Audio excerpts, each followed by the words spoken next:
Good evening. It is Thursday, November 9th, 7 p.m. This is our regularly scheduled meeting of the Tallmadge City Council.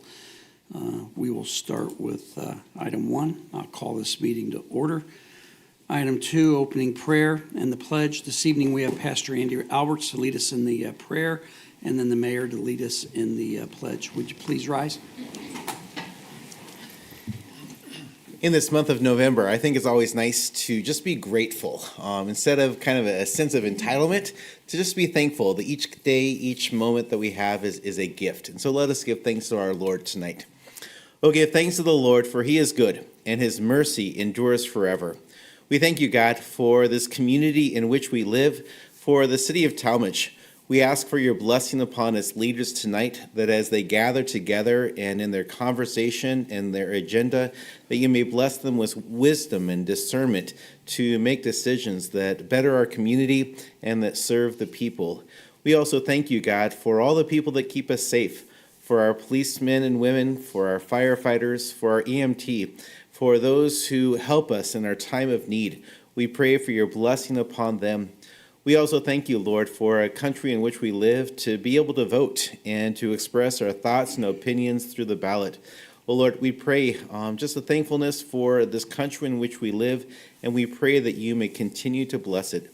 We ask, Lord, that you may continue to keep us mindful of others, to put the interest of others first, that we may serve and love one another. We pray all these things in Jesus' name. Amen. Amen. Thank you. Mayor? I pledge allegiance to the flag of the United States of America and to the republic for which it stands, one nation, under God, indivisible, with liberty and justice for all. Thank you. You may be seated. Item 3, roll call. Mrs. Burton. Becky Allman. Here. Jonathan Bolus. Here. Adam Bozick. Here. Mary Gutman. Here. Carol Kilway. Here. Dennis Lowry. Here. Craig Ciesick. Here. We are all in attendance this evening. Item 4, correcting and adopting the previous meeting minutes. I'll entertain a motion for our minutes of October 25th. So moved. Second. Mr. Bolus, Mr. Ciesick. Any discussion on those minutes? Hearing none. Mrs. Burton? Jonathan Bolus. Yes. Adam Bozick. Yes. Mary Gutman. Yes. Carol Kilway. Yes. Dennis Lowry. Yes. Craig Ciesick. Yes. Becky Allman. Yes. Minutes are adopted 7-0. Item 5, financial reports. We have the fire and EMS fund transfer in the amount of $250,000, street maintenance and repair fund transfer in the amount of $315,000, bond retirement in the amount of $81,890 from the general fund, bond retirement in the amount of $180,280 from the safety services income tax fund, and bond retirement in the amount of $52,375 from the Tallmadge Reserve Incentive District TIF to council on 10/31/23. Appropriation report, fund report, and revenue report for the period ending 10/31/23 to council on 11/3/23. October financial reports to council on 11/3/23. Tallmadge Recreation Center profit and loss report for the period ending 10/31/23 to council on 11/3/23. Income tax comparisons for the period ending 10/31/23 to council on 11/3/23. Consolidated investment portfolio for the period ending 10/31/23 to council on 11/3/23. Income tax by source report for the month of October to council on 11/3/23. And revenue comparisons for major funds for the period ending 10/31/23 to council on 11/3/23. Come a motion to accept this financial report as provided to us. So moved. Second. Mr. Ciesick, Mrs. Kilway seconded. Any discussion on these reports? Hearing none. Mrs. Burton? Adam Bozick. Yes. Mary Gutman. Yes. Carol Kilway. Yes. Dennis Lowry. Yes. Craig Ciesick. Yes. Becky Allman. Yes. Jonathan Bolus. Yes. Financial reports are adopted 7-0 or accepted 7-0. Public hearings, we have none this evening. Item 7, community input. This is the point on our agenda that if there is something that is not on the agenda later on this evening, and you would like to address council on something that is not on the agenda, now is the time to do that. Just come to the lectern and give your name and address, and you have 2 minutes. Would anyone like to address council? My point will be about number 10B, so I have to wait for that. 10 B, finance. in 10E in finance, No, sir? B. B? B for Bravo, yeah. Okay, just wait until that time and then get my attention, please. Chairman. Yes, sir. Oh, yeah. Sorry. We let these guys do something. Agenda additions. We were supposed to have Holly Miller this evening from Summit County, but we have Jim Colopy speaking on her behalf and on the behalf of the Department of Community and Economic Development. Thank you for coming. Thank you, council members. Mr. Mayor, appreciate your time this evening. As stated, I do work for County Executive Eileen Shapiro in the Department of Community and Economic Development. There are a couple of programs that are available to all residents in Summit County, and we like to periodically visit local elected officials to make sure you're aware of what programs are available for your constituents should they find themselves in need. I'll keep everything brief. I've given everyone some information about the programs, also with my card, so if anyone has any questions about anything, you can feel free to reach out to me individually. To start with is our lead abatement program. Homes built before 1978 have the potential to have lead paint. It is a known hazard, particularly for small children in the brain development.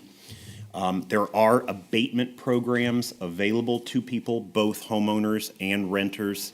It is a big push by the federal government right now to get these grant funds out to communities.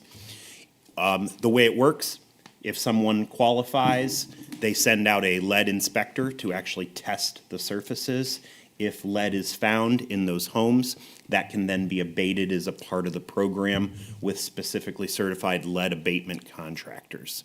The information that I've given you does have the income requirements to participate in the program.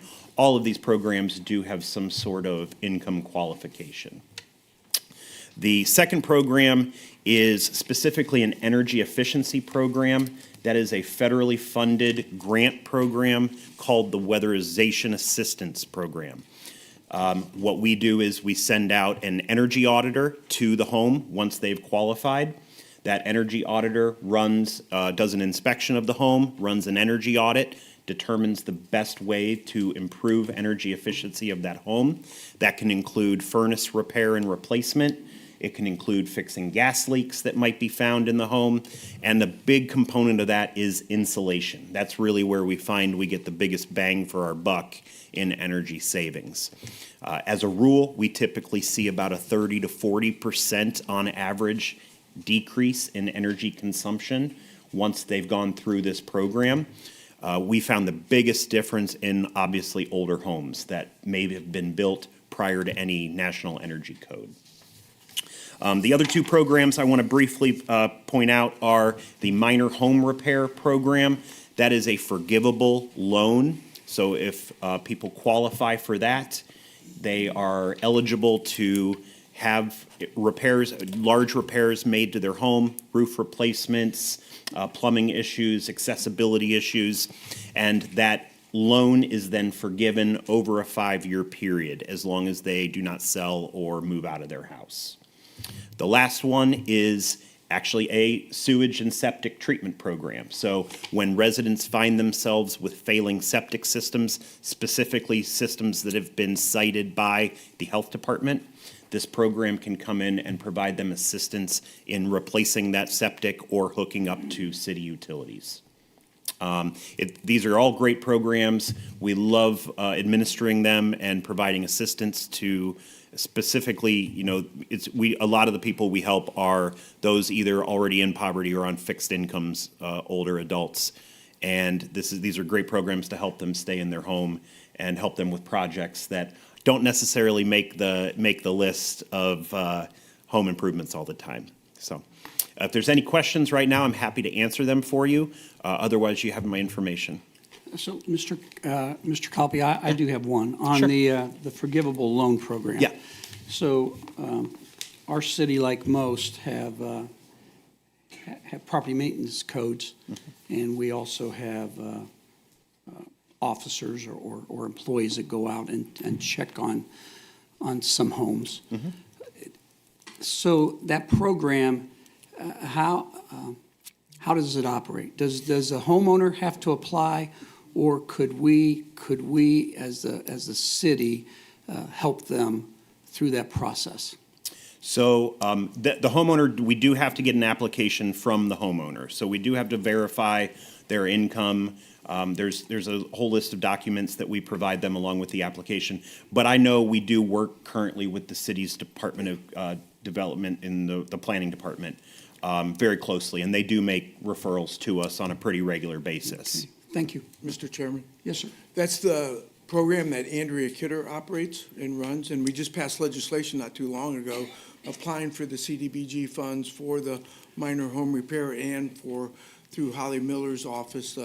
So we do quite a few of these, and we also tie in the lead and the winterization on the house that applies to make sure they can get all three grants during that. But Andrea does a pretty good job of working with it, and so thank you for the program. I was hoping, and it sounds like we are, that if we're going down the road where Right. we're getting ready to cite somebody, that at least we let them know that there's a program available. We do work with, Thank try you. to work with them. That's a good thing. Anything else? Council? Thank you very much. Thank you for your time. Have a good nice evening. Okay, let's move on to administrative reports. Mayor? Thank you. Let me start off with, let me go with safety first, since I got Tommy Smoot here. He's the Director of Public Safety, Emergency Management Director. Dr. Cooper, one of the things that he did prior to leaving us, he created the manual, and it's called Emergency Management Certification Package, Summit Ready. It's a large document that I think Tallmadge was probably one of the first ones to have it completed, but I'll let Tommy talk about that. And I tried to get Dr. Cooper here tonight to accept this acknowledgement, but he was unable to attend tonight.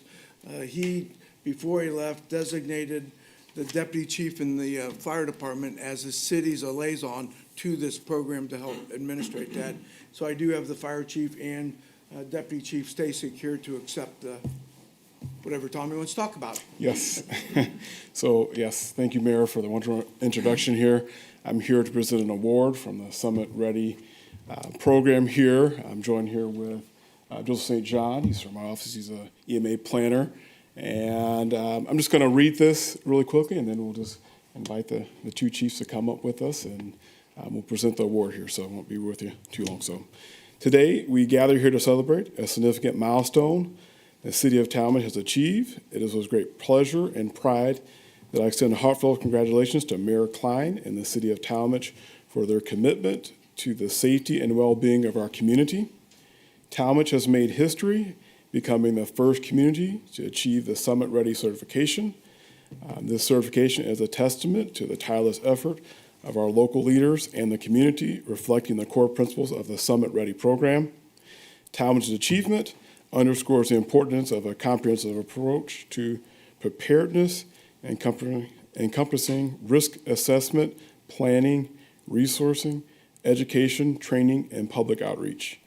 By meeting the requirements set forth by the Summit County Emergency Management Agency across 10 vital categories, Tallmadge has proven its commitment to enhancing the safety and resilience of its residents. As we celebrate Tallmadge's success today, let us also reaffirm our shared commitment to fostering a safe, secure, and resilient community for the residents of Summit County. Together, we can continue to make our communities more robust, more prepared, and better equipped to face any challenges that may come our way. Congratulations again to Mayor Klein and the Tallmadge community on this remarkable achievement. Your efforts have set a standard for others to aspire to, and we look forward to witnessing the positive impact of your continued dedication to emergency management in the days, months, and years to come. So with that, let's present up front.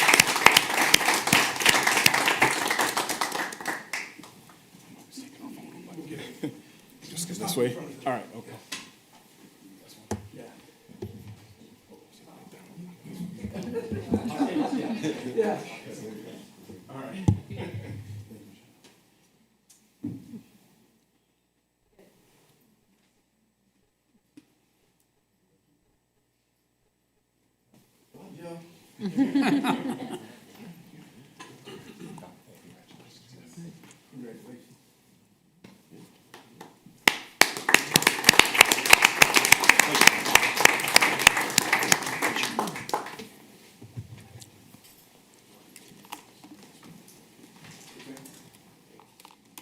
Yeah, you take it for the grand opening.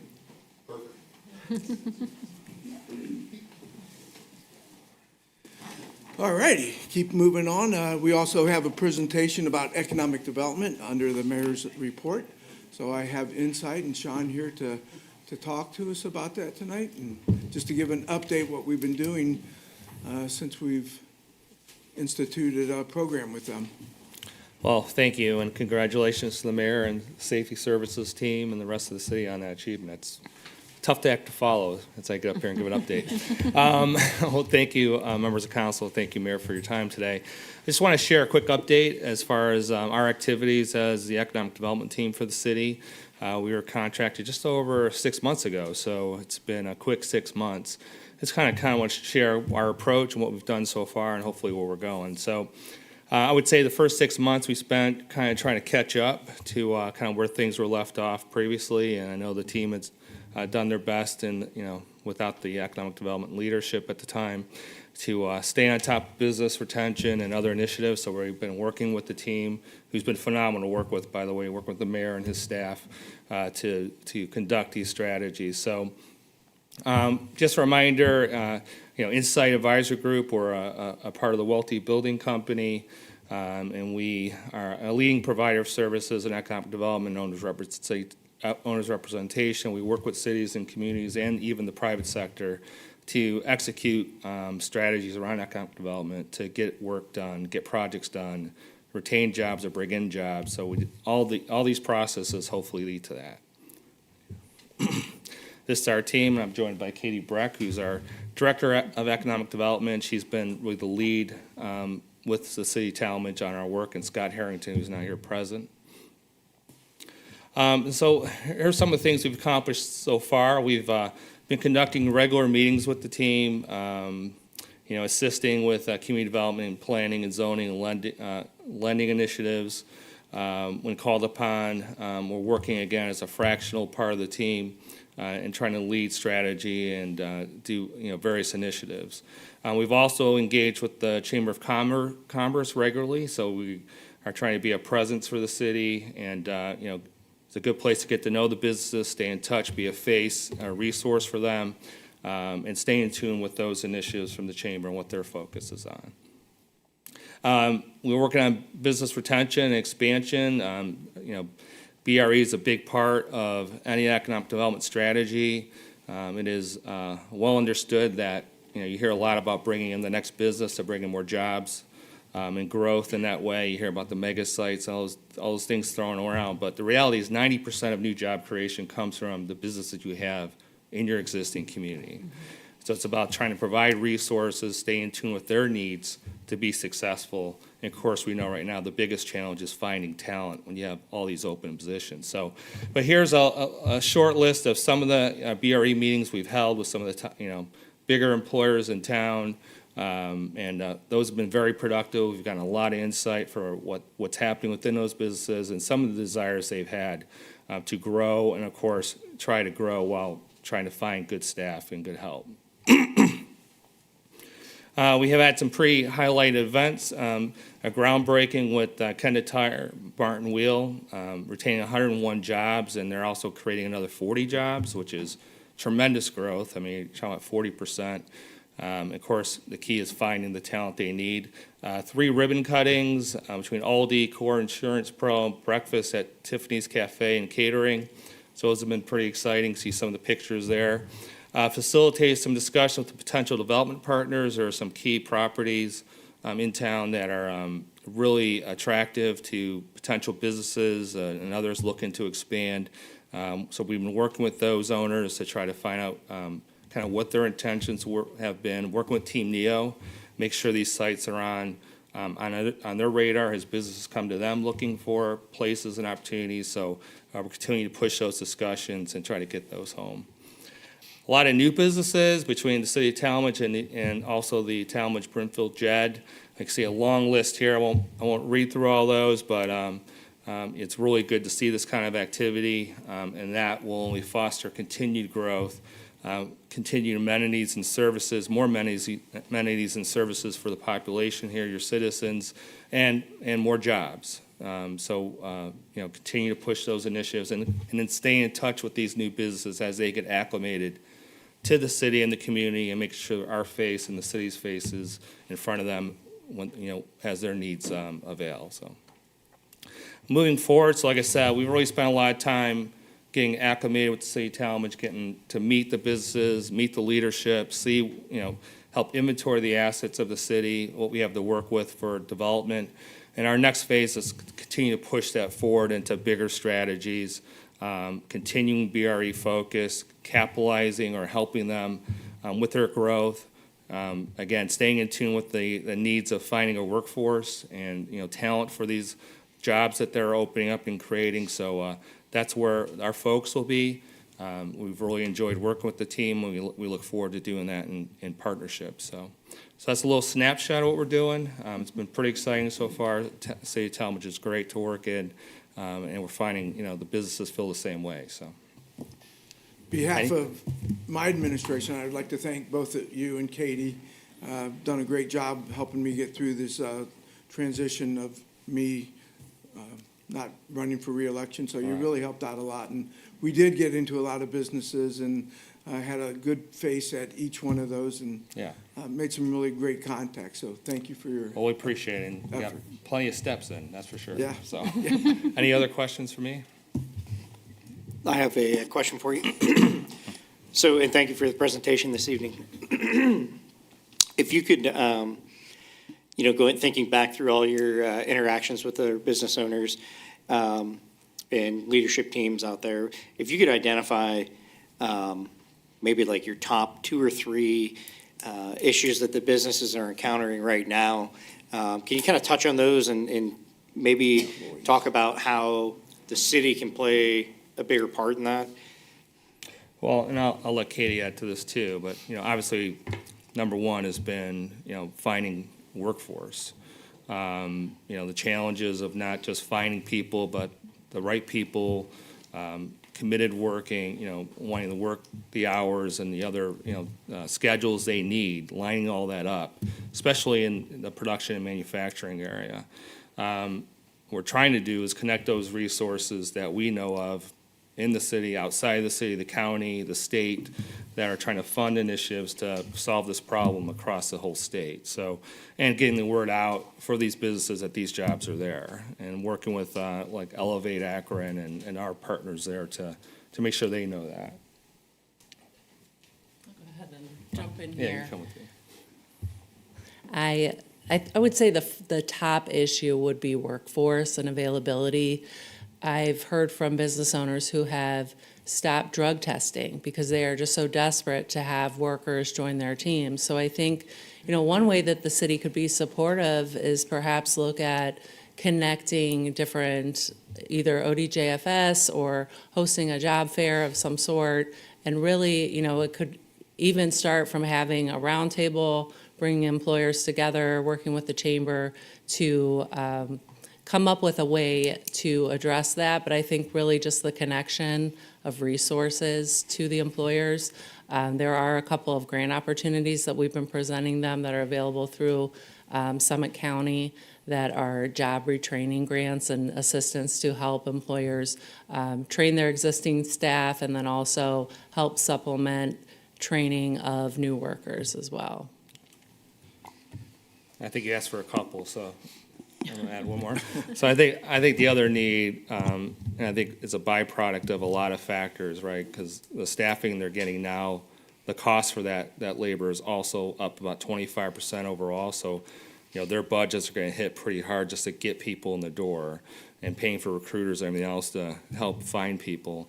So that is bleeding into the challenges they're having upkeeping, like maintenance and other needs they might have within their company, equipment, either, equipment failing or aging out, or finding new equipment to take advantage of opportunities they have. So that's where we also try to find some grant programs that could help companies do that, especially when there's a tie-in to trying to grow or retain jobs.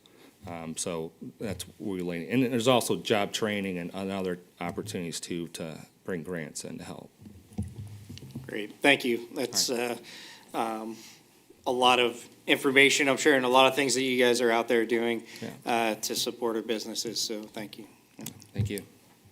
I have one question. Is your company a member of the Portage Development Board?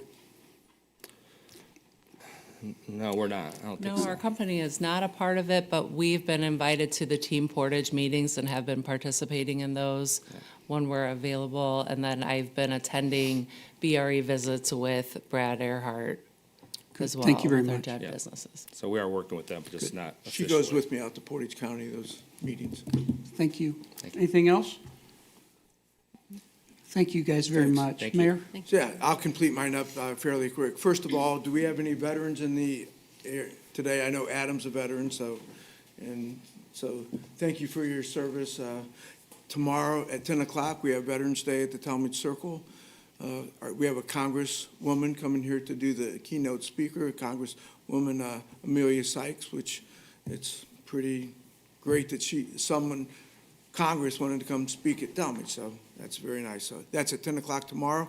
Keep in mind, Saturday at 10 o'clock is the ribbon cutting, but it's really called a hose uncoupling. It's a thing in the industry, and Chief Underwood brought it to me. He said, this is tradition, that you don't cut a ribbon, you uncouple a hose and you drop it on the ground. I said, whatever you want, Chief.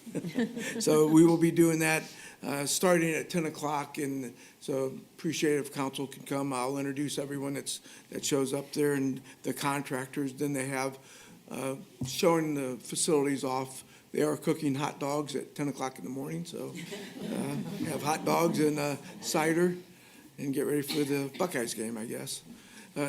Happy to announce that the Joint Dispatch Center is fully operational with all members present as of yesterday.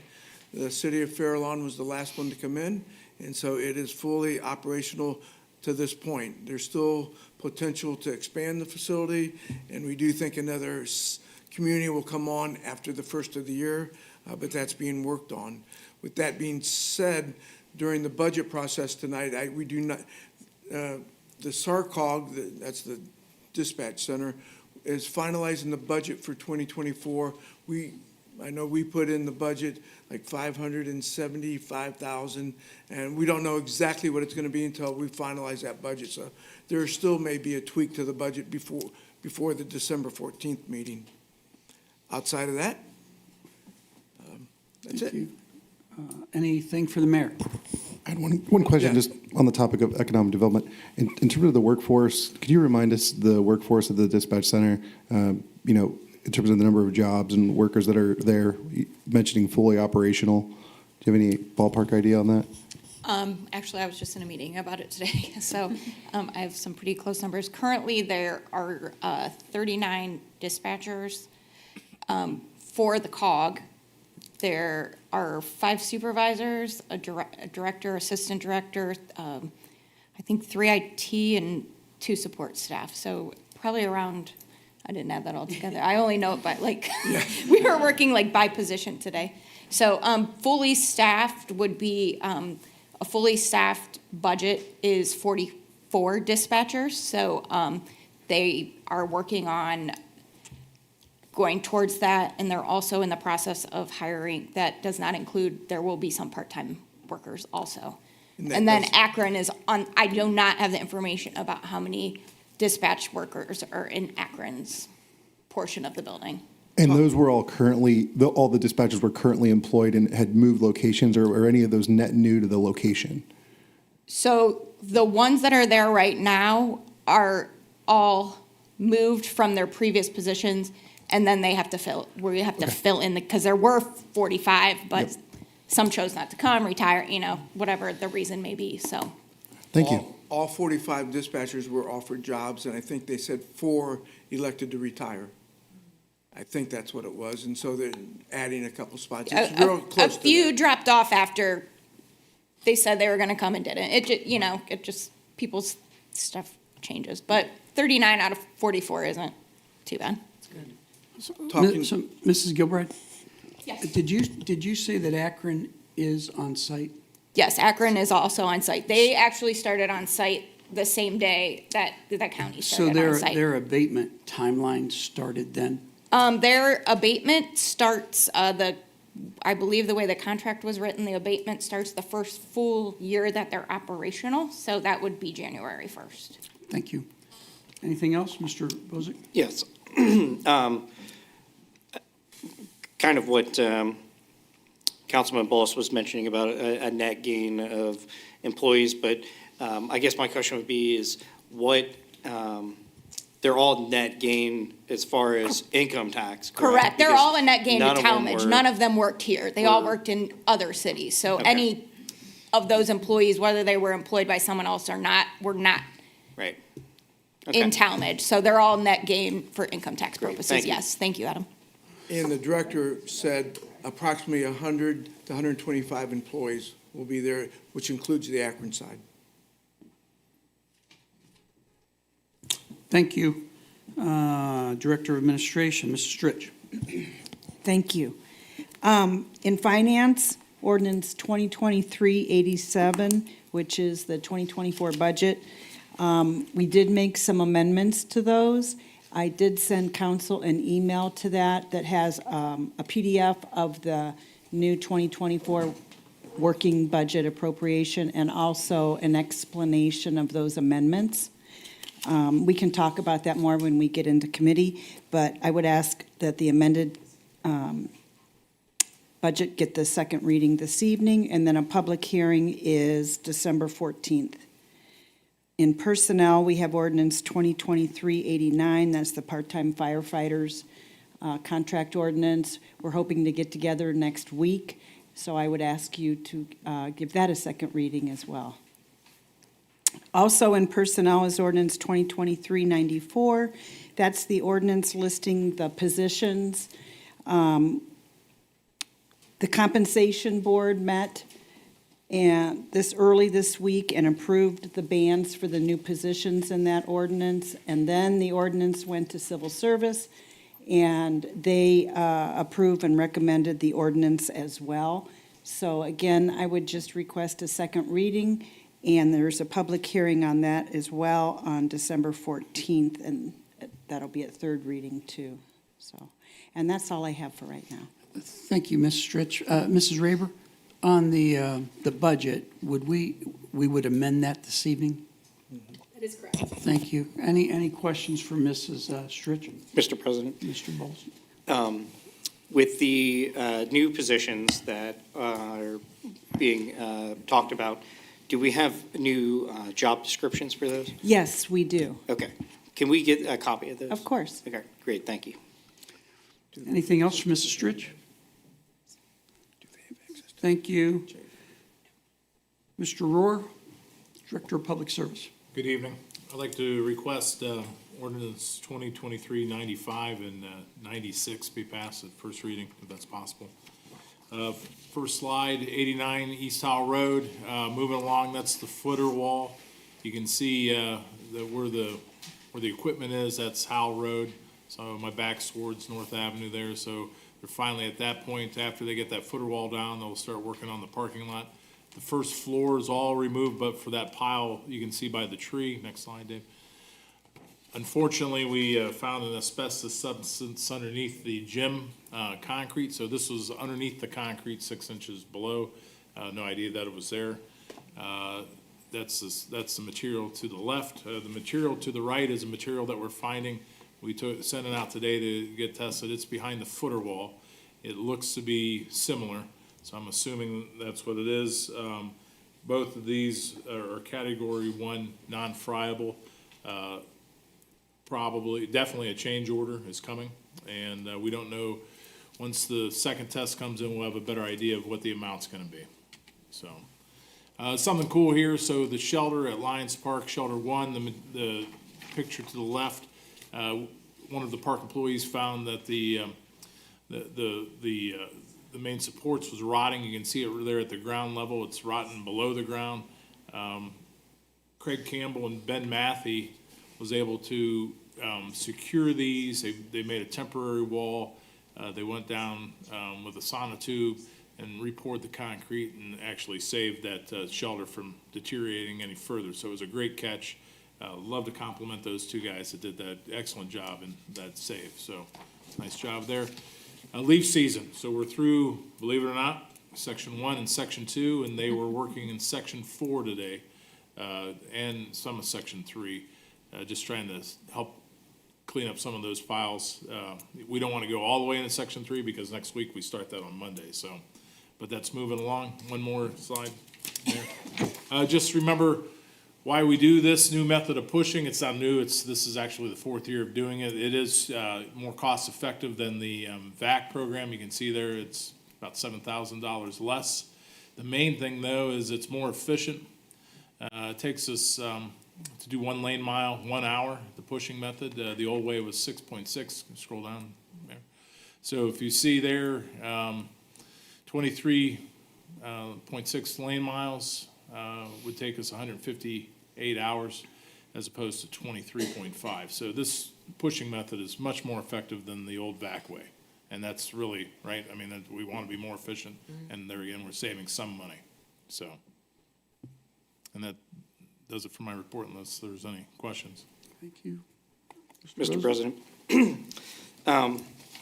thank you for your report. On the Summit DD site, do we have kind of a idea or maybe a ad hoc committee that we are discussing ideas for that site? Nothing yet. Nothing yet, okay. Anything else for Mr. Rohr? Thank you for your report. Thank you. Director of Finance, Mrs. Gilbride. Thank you. Everyone received my financial reports. A couple items just to point out. We did see a bump in our net profit tax this month. That had been lagging behind about 35% behind last year's collection. So we still are behind, but only by about 25%. So we'll see we might see a little more of a bump in October due to the net profit filing extensions being the end of October. So we continue to monitor that, hope that continues to bounce back, but we are definitely running within our budgetary estimate for those figures. Also, to point out to council, I did identify in the financial report that we will likely need a salary reappropriation for the fire department due to the overtime costs that we've had to incur this year due to the staffing between the part-time and fire and losing all those part-timers. So that is in there. I have held off. I will present that final number. I just tried to wait as close as possible to the end of the year so we could have the best idea what the actual impact was going to be, so we didn't over or somehow under appropriate based on something that would come up. End of report, or I'll take any questions. Anything for Mrs. Gilbride? Thank you. So will that reappropriation be in an ordinance on the 14th? Correct. Okay. All right, thanks. Director of Law, Mrs. Raber.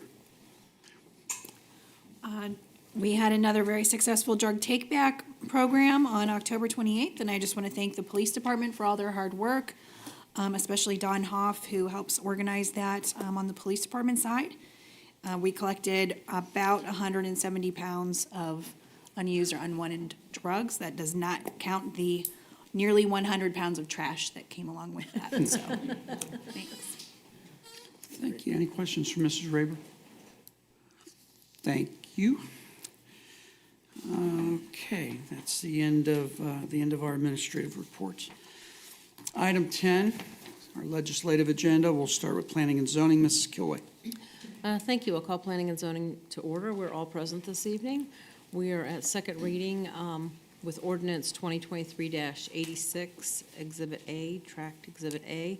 We do have a public hearing on this on December the 14th at 7:01 p.m., and this is amending and supplementing sections 1110.02, minor subdivision, and Apex A of the Tallmadge Codified Ordinances. Is there any update on this? We just need to wait for the public hearing on this. Madam Chair. Either of you, yes. Planning and Zoning Commission did meet and Yes. reviewed this and did make a recommendation to council. You should have received a memo from the Planning and Zoning Department with regard to that. Yes, we did receive the recommendation. No amendment needs to be made to Right. this ordinance because that didn't get incorporated. There's no like conditional and there's no change, so. Right, so we just basically wait for the, Just give a second reading give it a today. second reading. Let's wait for the public hearing and see if there's any public discussion on it. Anything from council on this? Madam Chair. Yes. So just to kind of review, this is strictly a kind of rewording and adding additional wording to this section within the code. Yeah, it really isn't changing any of the procedures that we've operated under. It's just making it more clearly defined. Some of the surveyors that get involved with this process, we're asking down in the planning department for that. So we're just providing clarity. Yeah, clearing up language and so forth, okay, yep. All right, anything else? Okay, anything else to come from planning and zoning?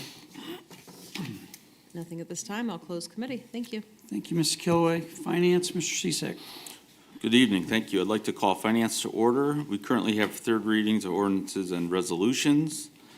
Ordinance 2023-84- Exhibit A, Tract Exhibit A amended Tract Exhibit A. It's amending and supplementing ordinance 2022-81 to amend rates, charges, and fees for all recreational facilities and providing for immediate enactment. Any questions or concerns regarding this? No question, but just something I noticed today, and that is in the rates between blue and gold, the dollar amount bump for non-resident is the same dollar amount, and I just felt that it should have been proportional increase and not a straight dollar amount. So it's not a big deal. Not a big deal. It only would have bumped it a little bit more in each category, but I just think that would have been the right way to do it. Just my opinion. Thank you. Mr. Chair. Yes. I just want to go back to the MACA Aquatic Center daily admission passes and the increases in those rates. And I know we put in there regardless of residency, and I understand kind of the operational side of that, knowing the burden it puts on our staff at the gate. I guess when I went back and did a little research on the rates in the different areas, the cost of the passes for example, like waterworks, and I don't recall exactly what it is, I don't have it in front of me, but I think the cost was a little higher, but they also offer kind of more amenities in a way too. You know, they have a larger facility.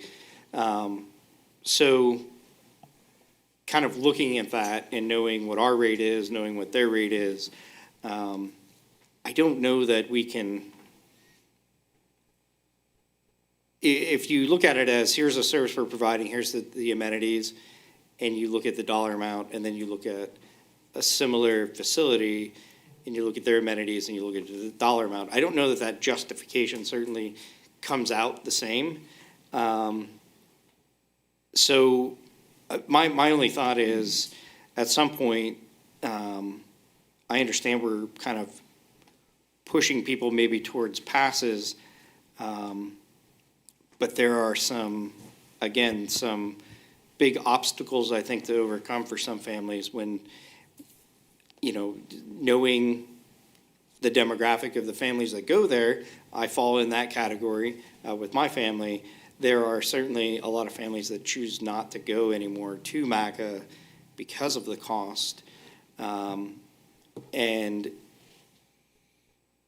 I think these increases in the daily admissions may be a bit too much for our residents. So I just wanted to at least speak my mind on it, because I know I've certainly heard kind of some feedback, and I think that there might be a bit too much. So.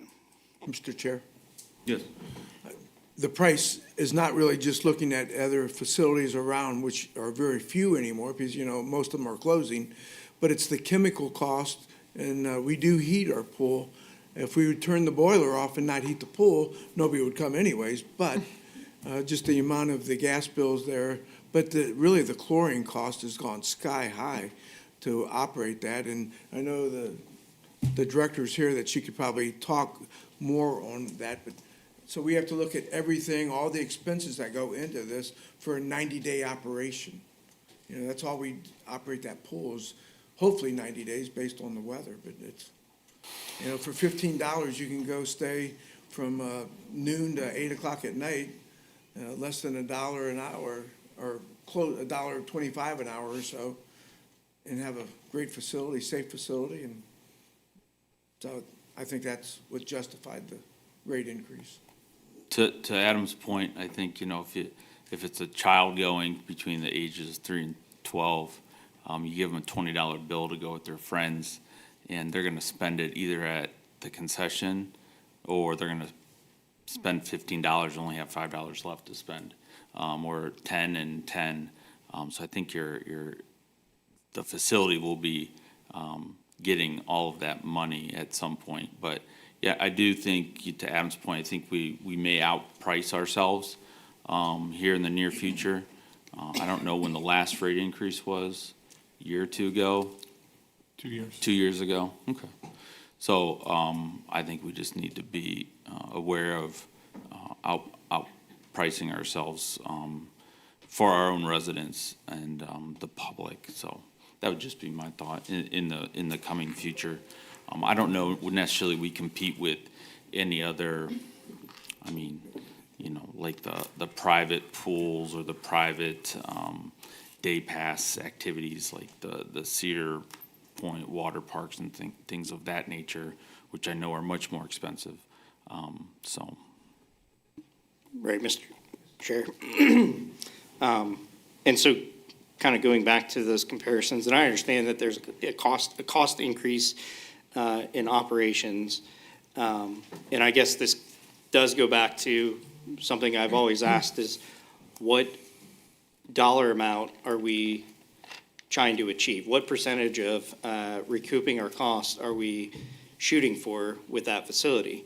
And if it's a net zero, or if it's we're willing to spend, 30% over that because we're providing a service to the community, then that's what it is. So, and looking at those admission fees, we're higher than Waterworks, at least for the weekday rates. The weekend rates, Waterworks is more, but we're definitely higher when you look at Monday through Thursday. Friday, Saturday, Sunday rates are, I would say, somewhat equivalent. They're $16 and $14 for 14 for 16 over and 16 for 13 to 59. So I think our rates are slightly higher than they should be, and I think that's, if we are looking to recoup our cost, let's recoup it on the non-resident membership rate and not burden our daily admission rate, because a lot of those individuals are probably our young families that are gonna just show up on a whim and not buy the memberships, or they get closed out of buying memberships, which I don't know if we've had that issue in the last couple of years, but we used to, so. We did last year. Councilman? Yes, sir. keep in mind, when it comes to the memberships, we can only do a 2-to-1 ratio, so we can't increase the non-residents without increasing the resident rate on the memberships. That's part of that grant application. It's a rule, we gotta abide by it. So right now, we're about halfway there, because we're 100 for one pass, so we could go to 200, correct? You We could could do be double. 2-to-1. So we Correct. could raise that $50 for one pass for a non-resident. Councilman, the feedback that we have heard on the pool, specifically last year, was more based on the clientele that were coming in on daily admission passes. And a lot of people have asked repeatedly for the pool to be a resident-only pool or a member-only pool. Those are the two big things that we hear every year. And this raising of these daily admission rates is trying to help it not necessarily be that member-only facility, but that is part of what that is pushing that towards, of members and guests. We do allow our residents to purchase memberships a month before all of the non-residents, so all residents have an opportunity to get passes before then. Our limit this year is 2250. That's how many memberships we'll be selling. The most resident memberships we have ever sold was about 1,600. So as far as our resident families, I don't believe we'll have an issue with them being able to come to the pool. To your point with the prices, most of these resident families who come with day passes do not come on the weekends because they have issues with the people who are also attending on the weekends. I do not think that we are pricing ourselves out with this increase. I think it will get more residents to purchase their memberships instead of using daily admission passes. And everybody can come with a member for $5. So, if your child does want to go to the pool and their friend's a member, it is only going to be $5 for them to do that. So this is a way that we are trying to make the pool still accessible to people who do not buy memberships, but trying to limit the number of people without memberships who are attending the pool on a regular basis. Mrs. Simons, Yes.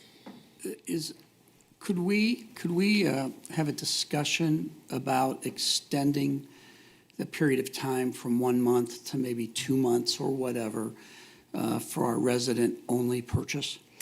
We could. I'm not sure that would make a difference because it's not like we stopped selling resident memberships after that point. We still had residents coming in and buying memberships once they went on sale to non-residents as well.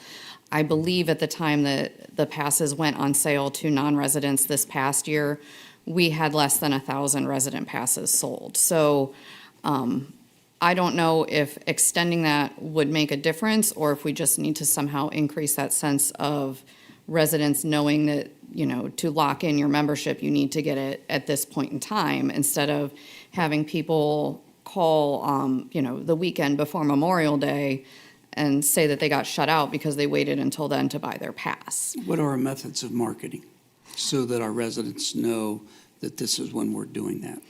The information goes out in our brochure. It is on our marquee. It is put out on social media, both on our social media and the city's social media, Macapool's social media. We get it out through the Marlins as well. Thank you. You're welcome. I have a few follow-up questions on that. So it sounds to me like this is not a operation cost, is what you basically said, was it's a clientele of who's attending is what's driving this. So if we're looking at this as clientele of who's attending, then why are we looking at this as a cost issue and not looking at it as the clientele issue? They're two different things. They are and they aren't because, as Dave said, the costs are going up. That is an issue. But you can't look at somebody and judge them based on how they look and say you can't come into the pool because we think you'll be negative clientele, which is the point that I feel like you're making right now. No, that's that's why I'm posing that as a question back, is saying, if you're saying it's a clientele issue, that is what you are determining, is you know the individuals that are coming in, so you're making that presumption, you are making that assessment. Okay, And so my point would be, why not address the issues that we've experienced in the past? Because here's what I think what would be most telling, is how many passes have we sold to residents over the last 5 years? And take that time frame from January when we open at sales to, say, end of April. How many resident passes have we sold? And if that number is increasingly declining, then we know that there's an issue operational-wise, okay? Because our cost necessarily hasn't increased It has. It has. slightly. We increased slightly. Jessica, what's the price of chlorine today versus 5 years ago? Oh, it's much higher. We But used to, The but the are resident you is not paying saying? for the chlorine, No, Mr. Mayor. but somebody's got to pay for it. I We're trying to run an understand, but that's operation. my We're- point. My point is to We're running a say, business here. We have to operate it like a is business. it a business or is it a public service? It's both. You have to cover So costs. that's my question, though, is Yeah. we have to set, what is our cost recovery for providing that service? And if we are saying we want to recover 100% of our cost, then we need to set that fee at whatever it is that's going to recover our cost. And Councilman, we do, generally speaking, with MACA, either cover our costs, our operating costs, or come very close to covering our operating costs every year. So with these operating costs going up, we do need to increase our rates in order to continue doing that. The other thing is, on the weekends, when we have a lot of people in the pool, we do need to bring on additional lifeguards to handle the number of people that are there and make sure that everyone is staying safe, because at the end of the day, that's our job. So when we do have more people coming in, even though we're still at our under our capacity or at our capacity, we still have to have more lifeguards on duty to handle even 700 people as opposed to 400 or 500 people. And that is an increased cost that we also need to look at. And when it's those daily admission users, we do need to make sure that we are recouping that money in what we're spending on additional lifeguard costs to have them come in. Mr. Sisak? So if I can continue, sorry. So again, this goes back to what is our cost recovery model? If it's 100%, it is 100%. If we can't answer that question, then we're basically just saying, well, we think this $5 increase across the board is going to cover our cost, operational side of our cost, then so be it. But I think what we're doing is we're just kind of shooting in the dark and hoping that, well, if we want to get 100%, we're going to get 100% recovery. So. If we are going to say that this public service we're providing, and we're providing it to our residents, which is probably the bulk of what we should be providing it to, then what are we satisfied with as a city? Are we okay with getting 80% recovery? Because honestly, overall in Parks and Recreation, what does that cost recovery model look like for across the nation for Parks and Recreations? I mean, you know from the It's studies that 30%. were done, is It's that we 30%. our cost recovery is much higher. Our cost recovery is very high. Yes. So that's what I'm saying is if our cost recovery is so high and other cities are at 30%, we're at 100%, and we continue to increase the rates for our taxpayers, they're already paying the tax rate and now they're paying an increase in the emissions. That's my point. That's basically what I wanted to express to you is the frustration that some citizens are feeling in knowing that, well, great, I didn't want to get a pass because every time I go, it gets shut out, or they don't have enough lifeguards, or this and that, all these different issues that exist. And we know that they exist. It is what it is. It's how they run, it's how the business is run, how the facility is run.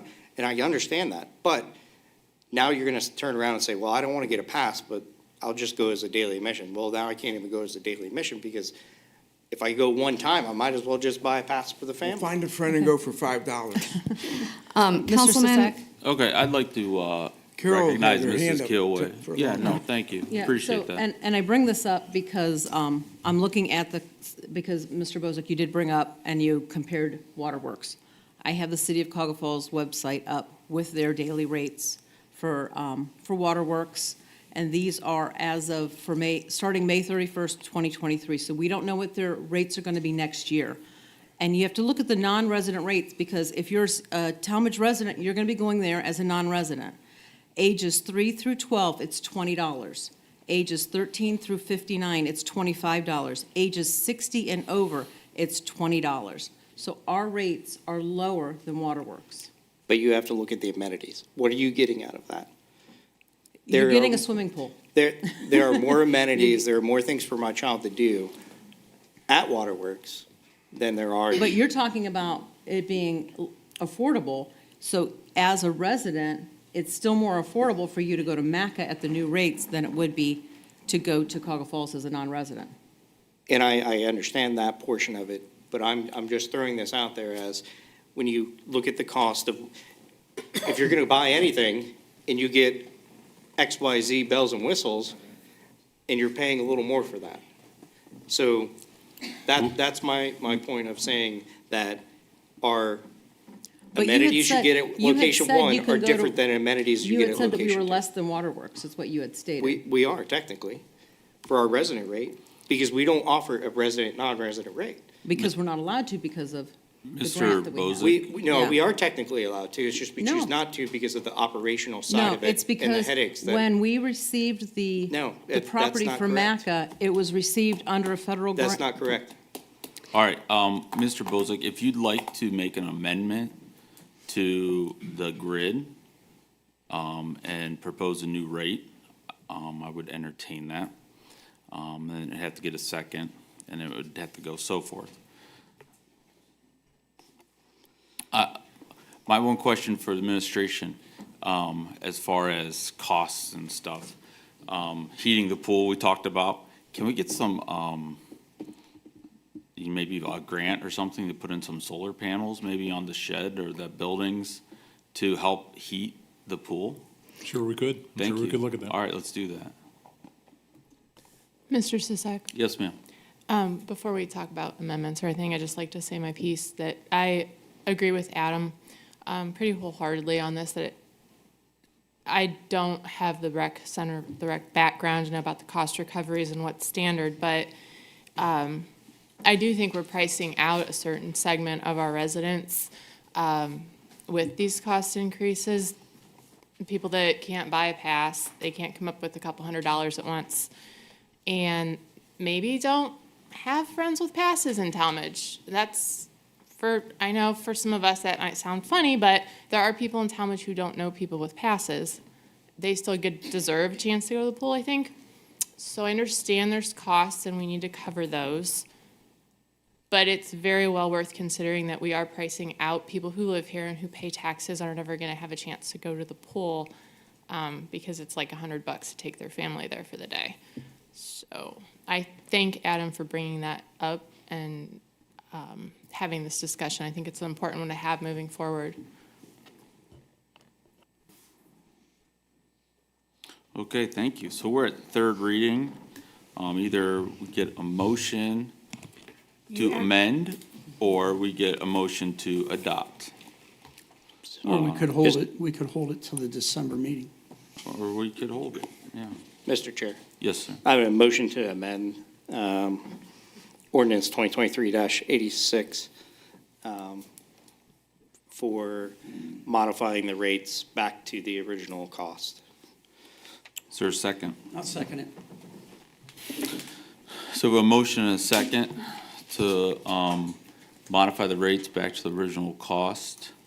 Is there any further discussion? I believe he stated ordinance 2023-86, and it should be 2023-84. Thank you. sorry, my apologies. I am looking at the wrong, Item, correct, 2023-84, motion to change back to the original rates on ordinance 2023-84. Thank you for the point of And- order. Point of order for Mr. Bozick, are you talking about all of the rates, or are you talking about No, the ma'am, I am MACA? talking about MACA rate, sorry, thank you, to the MACA rates for the daily emissions to go back to the original, I had it pulled up here and closed it, so back to the original rate of, I believe it was 10, 15, 20 instead of 15, 20, 25, if I'm not mistaken. Thank you. 15, yes, Yeah. yes. Okay, does everyone understand what we're voting on? And would you contemplate amending the motion to incorporate the other amendments as proposed in the version that you received for your consideration tonight? Because there's multiple amendments that have not been adopted since it was first introduced at first reading. So you're saying introduce that as all amendments together in one? You can do it that way, or you can do it just on that one first, Okay. if you'd like. So All right, so So we'd have to go back. I would then make a motion to amend the daily admission fees for all rates going back to the 10 and 15, and making that motion be part of our previous amendments within this ordinance. Does that suffice? I would second that. We have a Thank you. motion and a second. We go back to second reading. We could vote on it then. Well, you're voting on Tonight. it now. You can vote on the amendment tonight as suggested. Right. And then it will go back to second. Go back to Well, second. It'll Stay stay at at second. second, essentially. For the next meeting, and then maybe we could just get a And clean then the next meeting copy. it would be at third for the Yeah. next meeting. Yeah. Possibly. You can adopt it at second, Right. after we'd have you to amend it if you'd like, but. Okay. Any further discussion, questions, comments? Oh, would you like to speak, sir? Come on up. That's fine, absolutely. Just have to state your name and address for the record, please. Jacob Runnels, 79 Ernest Drive. Okay, thank you, Jacob. Yeah. A lot of what I was going to say was already addressed, so thanks for speaking about that tonight. Because I wanted to say that the MACA rate increases, I wanted to speak tonight about that. And I thought that when it was addressed last time at the meeting on October 25th, I saw that there was a lot of contentious debate for the electric vehicle charging stations, which this is related, because it was pretty enthusiastic to want to put up to 60 grand for that project, and people wanted to consider it as a civic service, and it was labeled as progressive and forward-thinking, to which at that same meeting, they talked about the MACA rates going up. And I thought, well, why isn't that language also being used for the pool? Like, the pool, as talked to tonight, is a civic service. And I was wondering why can't we treat the MACA the same way?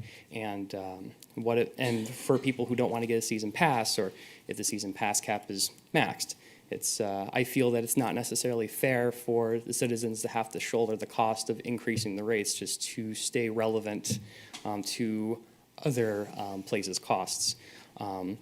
So with how the electric vehicle stations conversation last week versus the MACA rate conversation, how that happened, I felt like it was more attractive to use platitudes such as forward-thinking and progressive for that, but then disregarding the asset that the city already had to begin with, which was the pool. So if money was really needed for the pool, I would say that, like, you already have 60 grand you guys are kind of talking about for the charging stations, why not incorporate there? I guess I don't know how the political sausage is made on that, so I wouldn't know necessarily if those funds could be used for that, but just my perception of the topic there. I think it's a great way to turn people away from using the pool. Me, for example, I'm starting a family here in Tallmadge. I moved here a year ago. This is my third meeting I've been to, and if this is the perception I'm getting, then I don't have a whole lot of confidence that the rates are going to be affordable in the future when my daughter learns how to swim, or if we have more kids.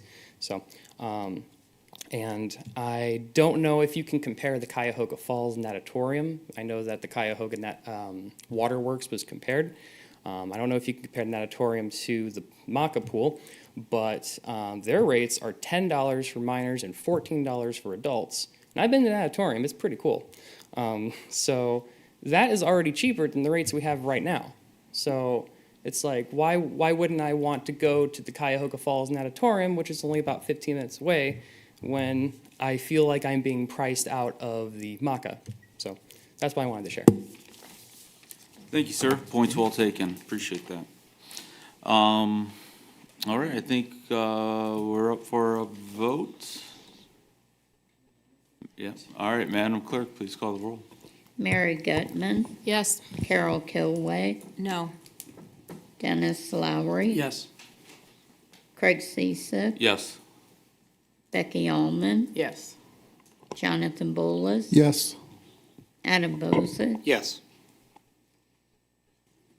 All right, so the ordinance 2324 has been, 84, has been amended by a vote of 6-1.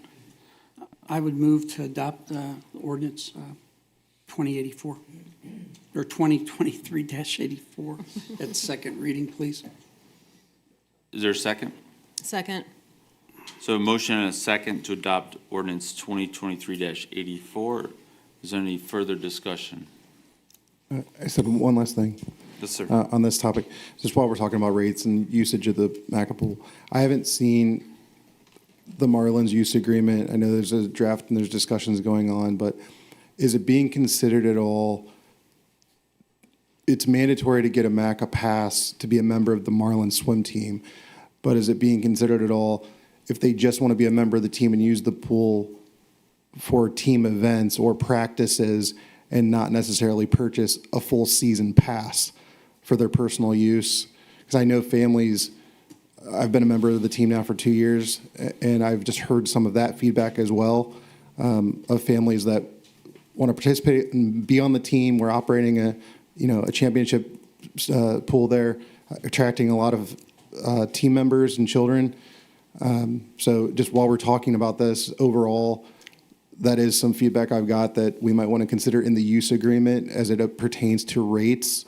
I don't really want to call it a discount, but if they're just using it for Monday through Friday practices, and actually they're not even 5 days a week, depending on your age tier, you're probably looking at 2 to 3 days a week. And then matches, depending, there's only 5-6 meets in a season total. Some are 2 a week, so the season's very quick overall. So just trying to take that into consideration with the use agreement, I'd appreciate it. Okay. I'd say that's probably a sidebar, right, Mrs. Raper? Sidebar agreement.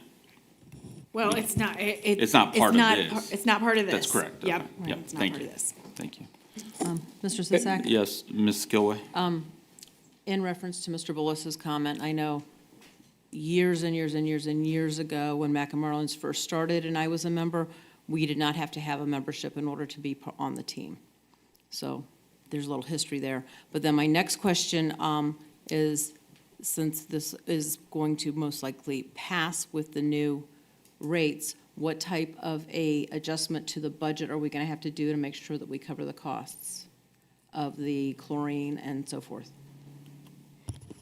None at this time. None at this time, but potentially an appropriation. I mean, we fee. have enough money in the general fund. I think council's intention here was that they're not concerned about the cost of operation. They want to keep the rates at a reasonable price, and the city's general fund will then cover any operating overages that exist. Am I misinterpreting council's actions? Nope, No. that was my It's appropriate, understanding. yeah. Thank you. Mr. Chair. Yes, sir. Before we vote on this amendment, there was another topic within the grid that talked about softball and baseball fields for all city-owned ball fields. And I posed a question the last meeting about, I guess, what that truly meant as far as rentals, where we have our Little League teams, but then there are travel teams that are still coached by some of the coaches that are part of Little League. So are we therefore charging them for rentals of those fields or usage of those fields? And if so, how are we, there are many questions I have with it, but how are we monitoring that if I call up to the rec center and say, I want to rent Maca Field, and I go to the rec center, will I be able to do that?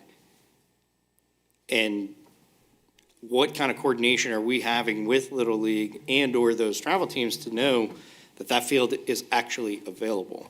So there are a lot of questions I have with that. So I'll just kind of turn it. So in their use agreement, they have a schedule that they have to abide by. And that, if their travel teams are covered under that umbrella, that would also cover them. So they have a schedule that starts in April, ends in October. And they have the dates and the time. So they get first crack at it as that's their use agreement. So if you want to come up and reserve one of those fields, we certainly can find out whether that field is available that evening, that day, whatever date you want. So for example, if I show up at 4 o'clock, 5 o'clock the day of, will I be able to rent the field? Probably not. Okay. So, Especially during the heat of the season, so April through June, definitely probably not. But outside of that, we could probably accommodate something. okay, so I guess the potential issues I see with this are gonna be exactly that, are gonna be someone who can walk in the day of and say, can I rent this field? Because we have a grid that says all fields in the city are rentable now. Whereas in the past, we've never So, touched any of the Little League fields in so the that's the past. beauty about it. We have more fields now available instead of just 2. And I agree, I think that is a good thing for the city overall. So if you I came guess- in on the day of, I'm sure we could accommodate something. I mean, there again, that's pretty, I hope you're thinking a little bit farther ahead than coming in the day of, but Well, things happen sometimes, the field's rained out or whatnot, so, yeah, I get it. But I just want to make sure that operational-wise, we are set up and prepared to do that. And if we, or do we have parameters in place to say if it is a game rental, are we lining and dragging that field? Is that the renter's responsibility? Whose equipment are they using? There are so many questions that are related to that I'm not quite sure that we've, And Adam, I'd like to kind of Address. get you back on task. We have a motion and second on the financial pieces for this, and you kind of spoke to it. It's an operational issue, and I will trust. but I think it's important to It is, discuss. it Because if is. we're going to change the wording to put But all we're- city-owned ball fields, I understand, it's but part of we're, that amendment. So but- that's my question. I just want to make sure that Yeah. we are prepared We already voted on the operational-wise. amendment. I'm sorry? We already voted on the amendment. right now we're Now we're to adoption. adopting third Right. reading, So that, well, right. So yeah. I stand corrected. We're voting on whether or Yeah. not to adopt it. So I think it's a legitimate question. so as you know, there was never any use agreement, so we could have rented those fields to whoever at any time. Those were never Little League fields. Those were always City of Tallmadge fields, so we could have rented those at any time over any year. But now there's a use agreement with Little League, some parameters are in place, what fields are open, what fields are not open. So it's a better system than it was before. Okay? Thank All you. right. Thank you. Madam Clerk, anyone else? Last but not least? Okay. Madam Clerk, please call the roll. Carol Kilway, Yes. Dennis Lowry, Yes. Craig Ciesick, Yes. Becky Allman, Yes. Jonathan Bullis. Yes. Adam Bozick, Yes. Mary Gutman. Yes. So, ordinance 2023-84 is passed by a vote of 7-0. Thank you. Second reading, ordinances and resolutions, ordinance 2023-85, Exhibit A. It's amending section 182.03, imposition of tax, section 182.05, annual return filing, and section 182.18, interest and penalties of chapter 182 of the codified ordinances of the city of Tallmadge regarding municipal income tax and providing for immediate enactment. Sponsored by Mrs. Gilbride. Do you have anything you'd like to share this evening? I went through a pretty thorough explanation of this ordinance last time. It's at second reading. So if council has any further questions about that after they've had time to review it, I'll be glad to answer it. Thank you. Mrs. Gilbert, Yes. because I would be inclined to adopt unless you think that this should go to third reading to allow any sort of resident input. I think we should allow it to go to third reading. It is an income tax issue, so, and there's no harm in doing it, but thank you. Sure. Any further discussion on this ordinance at this time? Okay, hearing none, moving on. We have ordinance 2023-87, Exhibit A, amended Exhibit A. Public hearing is on 12/14/23 at 7:05 PM. It's adopting a budget for various funds of the city of Tallmadge, Ohio, for current expenses and other expenditures during fiscal year ending December 31, 2024, appropriating necessary funds for the administration thereof, authorizing transfers between funds and providing for immediate enactment. Mr. Cisak, Yes, sir. I would move to amend this ordinance with the information that Mrs. Stritch has provided us with. Second? So a motion and a second to amend ordinance 2023-87, Exhibit A, amended Exhibit A. Is there any further discussion? Mr. Chair, Mr. Bozick. just to clarify, this is the amendment number 1 attachment that we got, which was the 4 items, correct? That's correct. Okay, thank you. Any further questions or good comments? Hearing none, Madam Clerk, please call the roll. Dennis Lowry. Yes? Craig Ciesick. Yes. Becky Allman. Yes. Jonathan Bullock. Yes. Adam Bozick. Yes. Mary Gutman. Yes. Carol Kilway. Yes. Ordinance 2023-87 has been amended by a vote of 7-0. And again, the public hearing is on 12/14/23 at 7:03 PM. First reading ordinances and resolutions. Ordinance 2023-95, an ordinance allowing the mayor to apply for federal surface transportation block grant, resurfacing carbon reduction program by the Akron Metropolitan Area Transportation Study to improve certain streets for the East Avenue Phase 2, South Monroe Road, and Eastwood Avenue projects, and declaring an emergency. I believe this was requested first. Mr. Zusak? Yes, ma'am. I would move to adopt ordinance 2023-95 at first Second. reading. So a motion and a second. Is there any discussion? Could we have Mr. Rohr just to Yeah, explain go just for a it. little bit? So last 2 meetings, we've had an opportunity to apply for some AMATS grant applications. We talked about East Avenue. Now, the exciting thing is, I was saying East Avenue Phase 1, it appears, and the mayor brought it up last time, it appears that we got a CMAQ. We were approved to move forward in the CMAQ funding. So it looks like we are going to score probably about 8.5 in that for Phase 1. So this is why it's changed to Phase 2. Phase 2 is from Monroe to Community Drive. So Phase 1 is from Monroe to the city limits. So it appears that we got a CMAQ application that it was moved forward, and 90-some% sure that we should get it, but they haven't said that yet, so it looks pretty good. So that's the only change in this. Still asking for the same. Now, South Monroe, that's a paving project, as well as the Eastwood, that's a paving project. So this is about third time we've discussed this, and nothing's really changed other than the Phase 2 now on the East Avenue. Thank you for that clarification. Any further questions? Hearing none? Mr. Chair. Yes.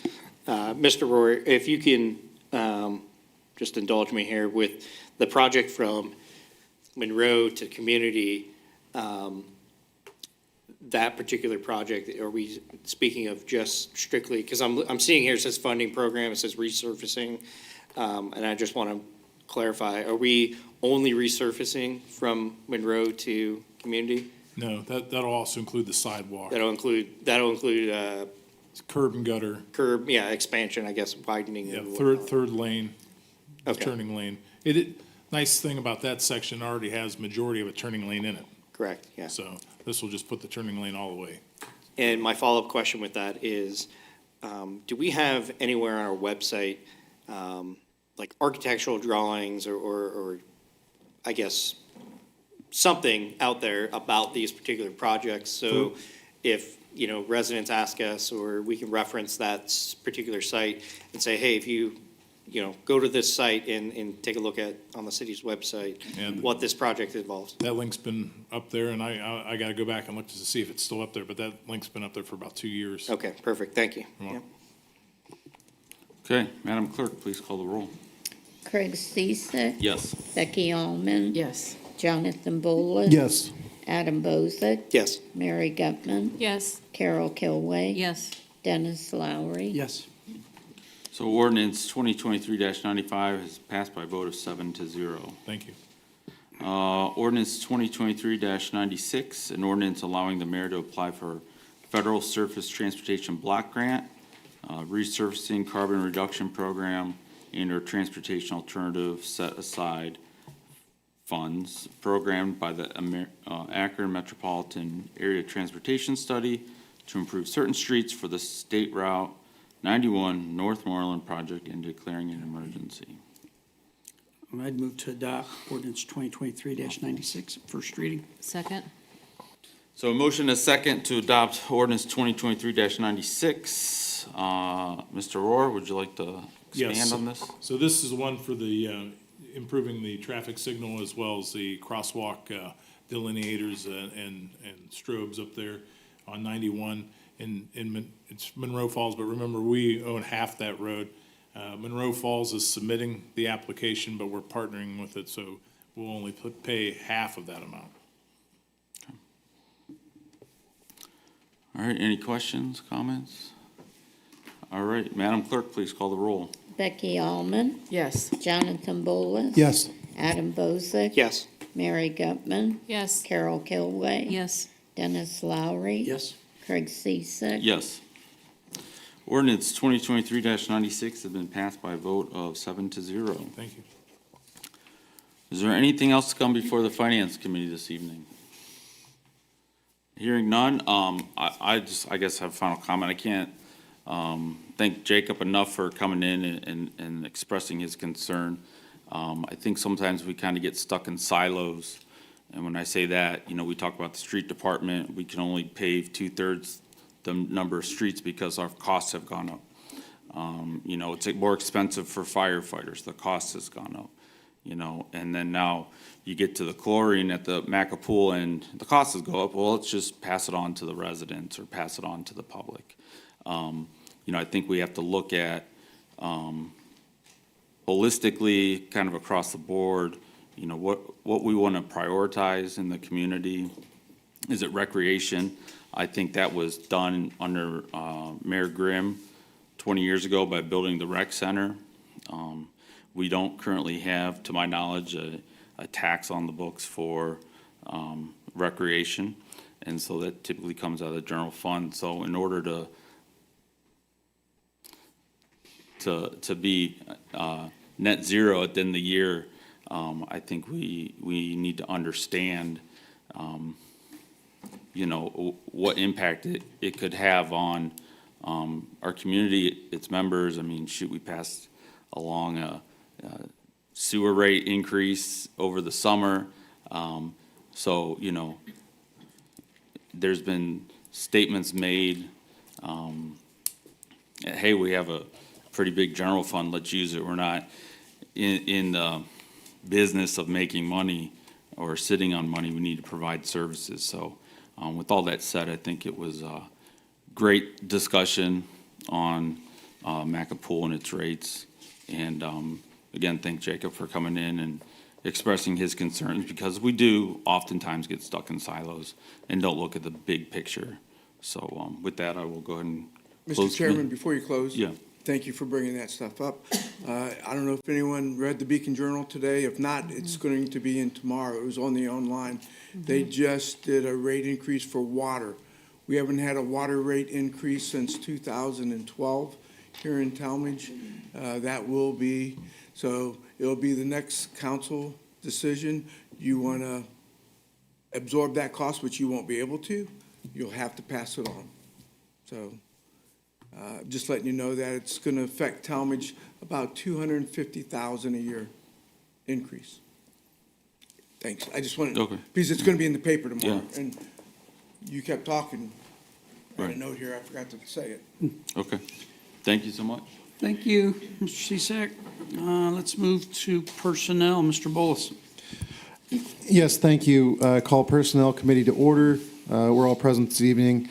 Tonight at second reading, we have ordinance 2023-89. This is authorizing the mayor to enter an agreement with the Tallmadge Part-Time Firefighters Association consisting of Tallmadge part-time firefighters and providing for immediate enactment. Mr. Bolas? Yes. Again, I'd like to state that I'm going to recuse myself from any discussion on this ordinance because of my husband's employment with the Part-Time Firefighters Association. All right, thank you. All right. Again, this ordinance is at second reading. Based on an update I received from the mayor, they're expecting some language in writing soon and to keep this at second reading. That's correct. With that, any discussion on this ordinance? All right. We'll keep that at second reading. Moving on to ordinance 2023-94, tract, amended tract. This is establishing the number of non-collective bargaining employees by department and position pursuant to RC 731.08 and providing for immediate enactment. There is a public hearing scheduled on this for December 14th at 7:06 p.m. And as Ms. Stritch provided an update today, that the comp board met, approved the amended tract version, and then civil service then also approved and recommended that as well. So tonight, this will also stay at second reading as it awaits the public hearing. Any discussion on this ordinance 2023-94? There is amendment in front of you. Oh, I'm sorry. You know what? I got caught up with the updates from Ms. Stritch. You stated it correctly. I stated it correctly. I was waiting for the amendment Sorry. part. So we do have to make, I need a motion and a second to amend ordinance 2023-94 at second I reading. would move to amend. Second. All right, we have a motion and a second on the amendment. Any discussion? What exactly are those amendments?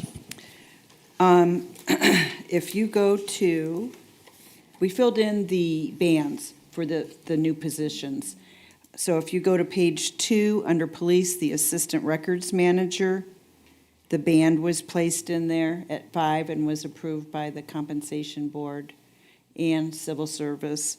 On page 2 as well, under recreation, the sports and fitness coordinator, the band was placed in there at a 4. And on page 3, the assistant utilities superintendent, the band was placed in that, and that was a 7. And the compensation board approved those, and also the Civil Service Commission met to recommend and approve the ordinance as well.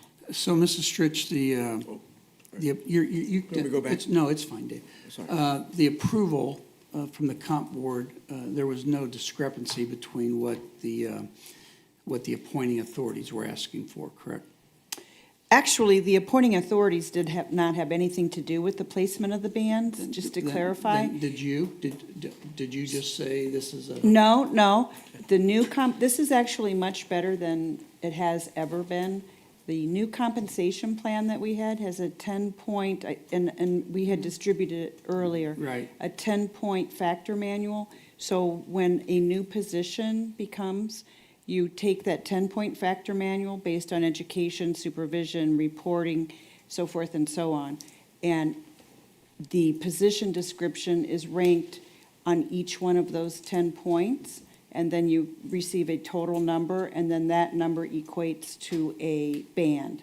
And then once you get to that, then you take that information to the compensation board that is reviewed, and then they also review it. So then what you did was you provided your, the compilation Yes, of, and then the comp board approved that? correct. All right, That's good. correct.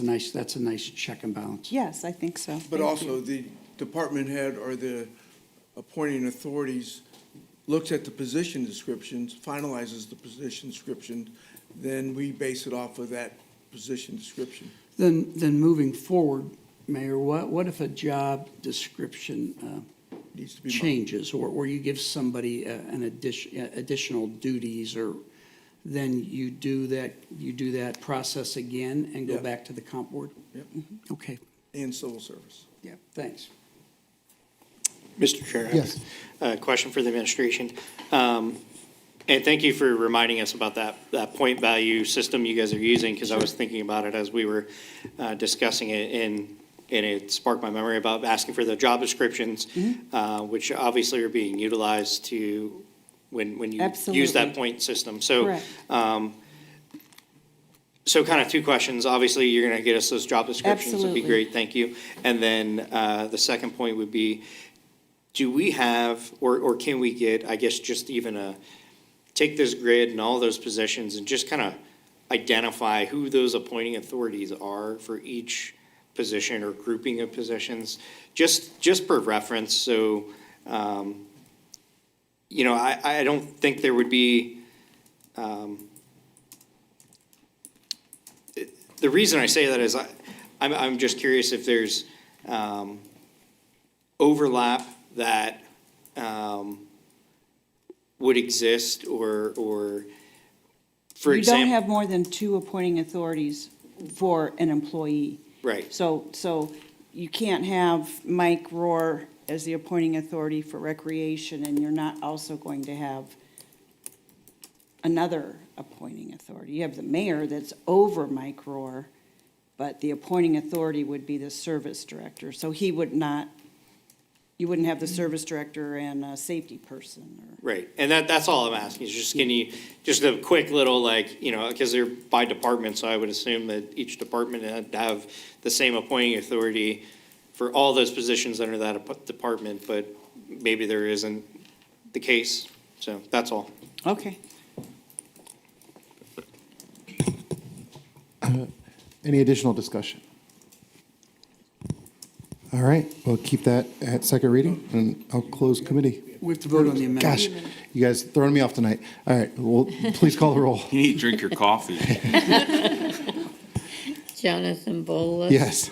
Adam Bozick. Yes. Mary Gutman. Yes. Carol Kilway. Yes. Dennis Lowry. Yes. Craig Ciesick. Yes. Becky Allman. Yes.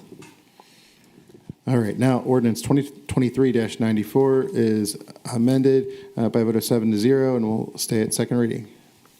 And with that, I'll close committee. Thank you. Safety, Mr. Bosey?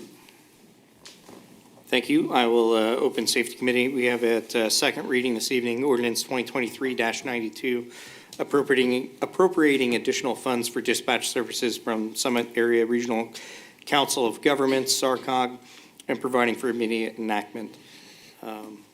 I'll send it to Mrs. Kilbride.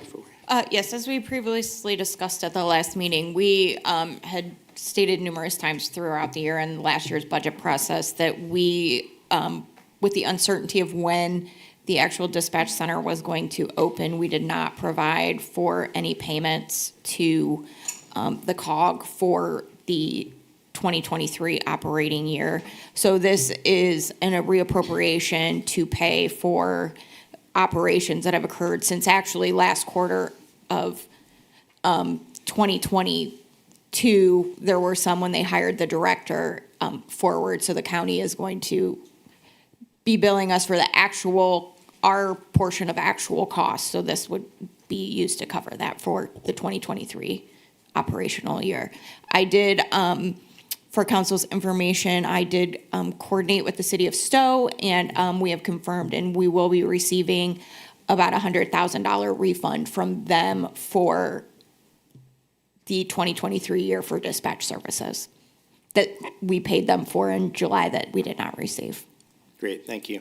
And I want to thank you for the line of questioning I had last meeting about how that structure works and in those meetings and everything like that. That's very helpful.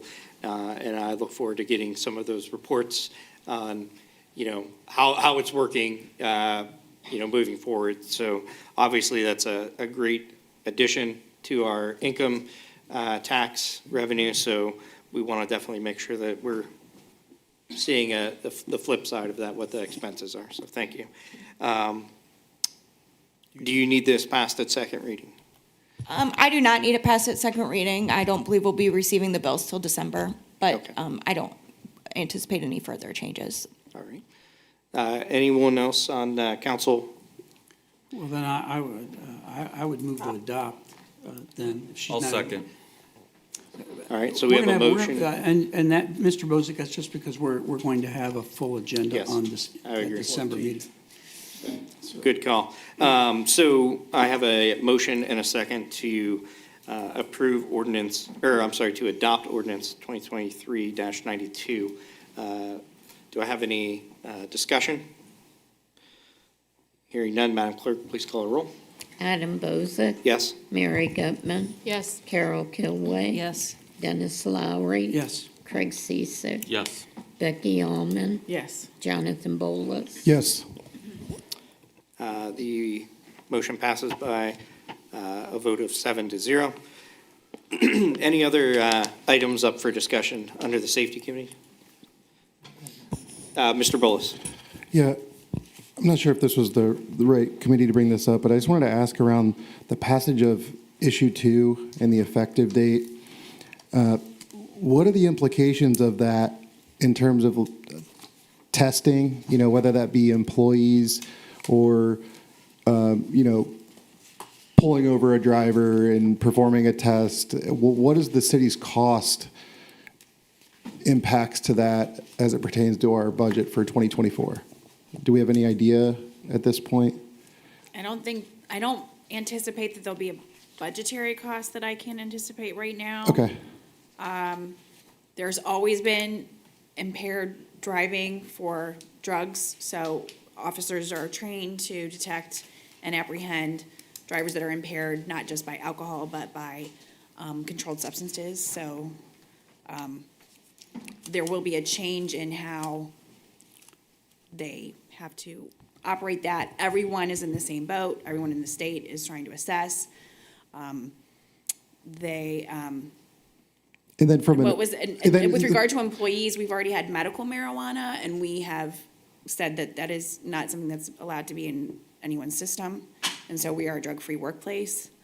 So I would think that this would continue down the same path where Okay, there's already been allowed to be medical marijuana. Now, whether it's recreational or medical, Oh, we would okay. still continue to be a drug-free workplace, at least in the immediate future. So I don't foresee any impact as far as that goes. I was thinking, thank you for that. I was thinking also in terms of, somebody shows up, with that in their system, it takes 24 hours for a test, whether it be PD or FD, just making this up, and then you have an empty shift you have to cover, so then there's overtime and shift coverage, that sort of thing. So again, I'm just thinking out Kind of loud. treated the same way that alcohol would be now. So if you have an employee that you suspect is showing up to work impaired, then you have probable cause to send them for testing, then we would treat it the same way. So it would be the same thing if we actually felt that there was someone who was impaired. And so we've been dealing with that with alcohol, and quite frankly, with other controlled substances. So it would be along the same lines. Okay. Now, are there going to be things that we have to work through and figure out because of it? Certainly. However, there's been a lot of talk already about the potential of the legislature making changes to what was adopted and so on and so forth. So I don't know that we really know the full ramifications, and we're in the same boat as every other Yep. municipality. So we're watching that, we're looking for that, we'll be looking for information sources as they get pushed out to municipality, like we do anytime that there's a change in the law. Okay, and my last question around the same issue is around our zoning code. So, down the street, we have a smoke shop in the JED that we just had a presentation that was on the list. So based on the Tallmadge zoning code, could someone potentially open a business now legally in the city limits to sell that? So those are things that we're looking at. We had prohibited medical marijuana dispensaries and manufacturers, but not recreational. And under what was adopted, I do not believe that we have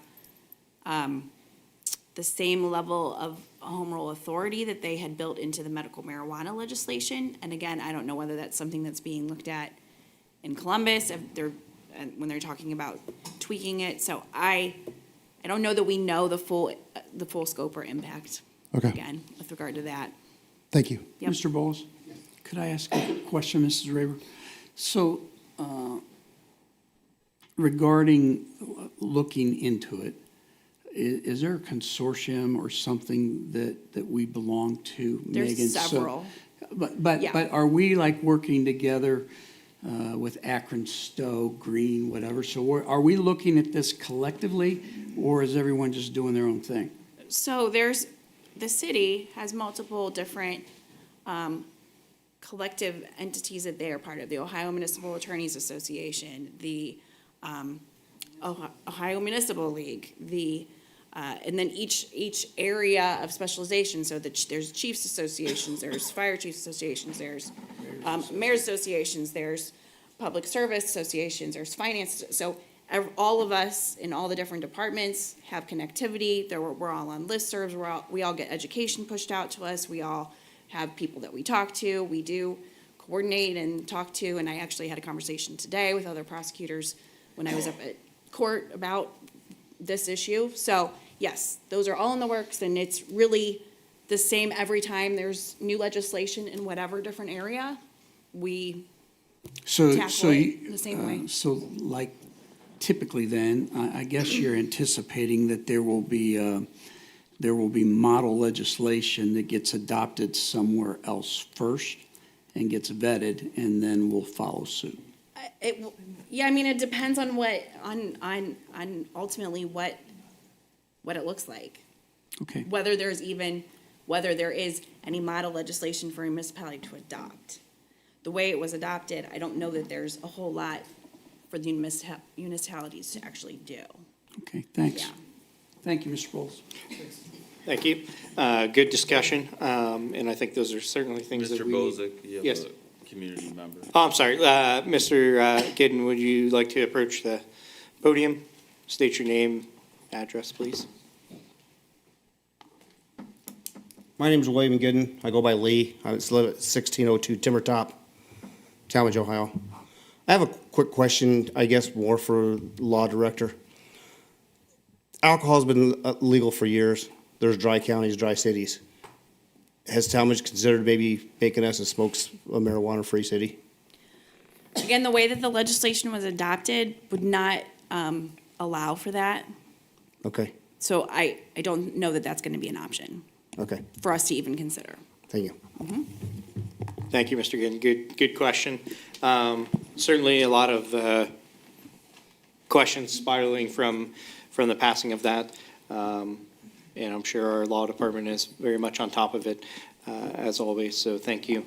The only other thing I want to close with in the safety committee is just want to acknowledge again the city being recognized by the EMA for the Summer Ready. I happened to be looking just at the website as he was speaking, and it's a lot of work. I know a lot of work that we had to go through in the rec center with the EMA or with the emergency action plan and things like that. So,